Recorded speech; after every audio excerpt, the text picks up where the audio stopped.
When I think of your mom, I think of the lilt in her voice. When I think of Evelyn, the first thing I remember is her laugh. It was so contagious, and she was always in good spirits. Every time she saw me, she'd give me a big hug and kiss and tell me I was like a daughter to her. And she meant it. She'd do this with others she was close to as well. But she really meant it every time. And one of my memories is when she tried to tell you about someone and couldn't remember their name. She'd say something like, you know the guy, oh, what's his name, that he has that friend and you used to know his sister, or you know, he wore a hat. And then Debbie would answer and say, oh, you mean Joe Schmo? And your mom would say, yeah! We lovingly refer to her problem as Ev's disease, but I think we all have it. The other thing I keep thinking about is what we've joked about for years, Ev's disease. You know, when you can't think of a name, when you're trying really hard, it's on the tip of the tongue, and I can hear her. I can hear her saying, you know, he's the one, and so on. And I was watching Saturday Night Live the other night, and there was something about something that they developed, a new mom translator, and I could swear they must have gotten it from your mom.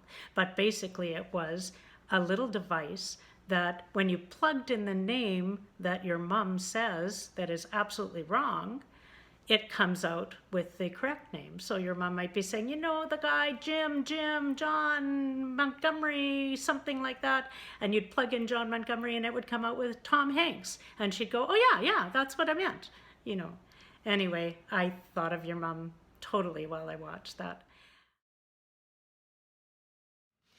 And how can I talk about Mrs. M without speaking about her generosity?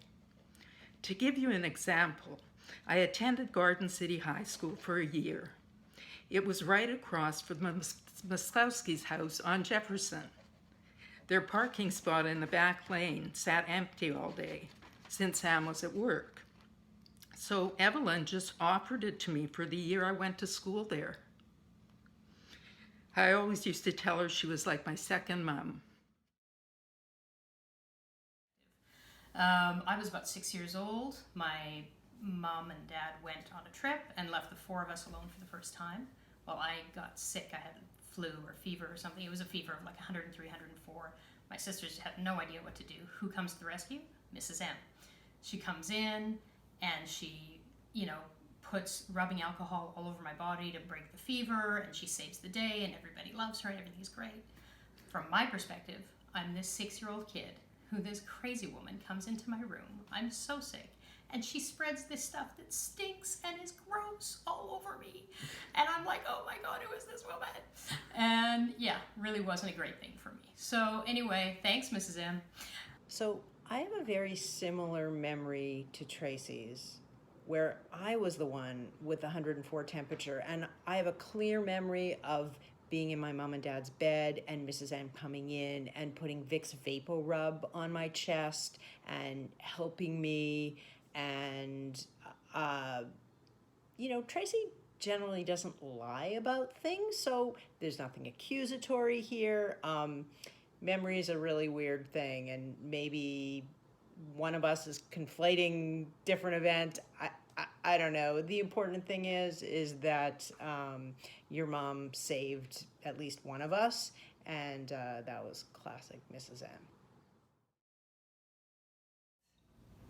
Another lovely memory I have is Christmas dinner at your house, at that long table in the basement, which seemed to add more people each year. And I remember one year I was able to get a free Santa Claus outfit from the costume department at the ballet when I was working there. And Norm wore that, but he didn't have a big sack for gifts, so he used a pair of my pantyhose. We all had a good laugh on him, and of course we ate well.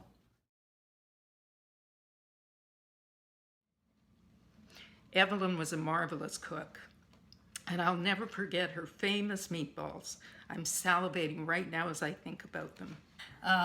But of course, you know I love Mrs. M. After all those Christmas dinners and her amazing meatballs, how can you not love the woman? One time when Marnie was visiting from New York, and she was invited over to your mom's for dinner to be with Debbie and Jerry and his family, and Marnie got sick.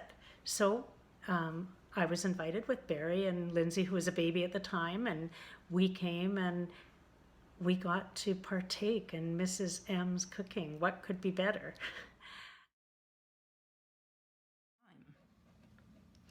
For many years, the Goldsmiths and the Maslowskys were inseparable. Now that I think of it, everything revolved around singing and food. We all sung and we all ate, usually in that order. A few summers ago, I visited your mom at the Simpkins Center, and her dementia was pretty advanced, of course. But selfishly, I really enjoyed getting a Mrs. M fix, and I will really miss that. I love you all. I wish you well, and I'm so sorry. Sending lots of hugs. She was a really special lady. They don't make them like that anymore. I'll miss her. We'll all miss her. I won't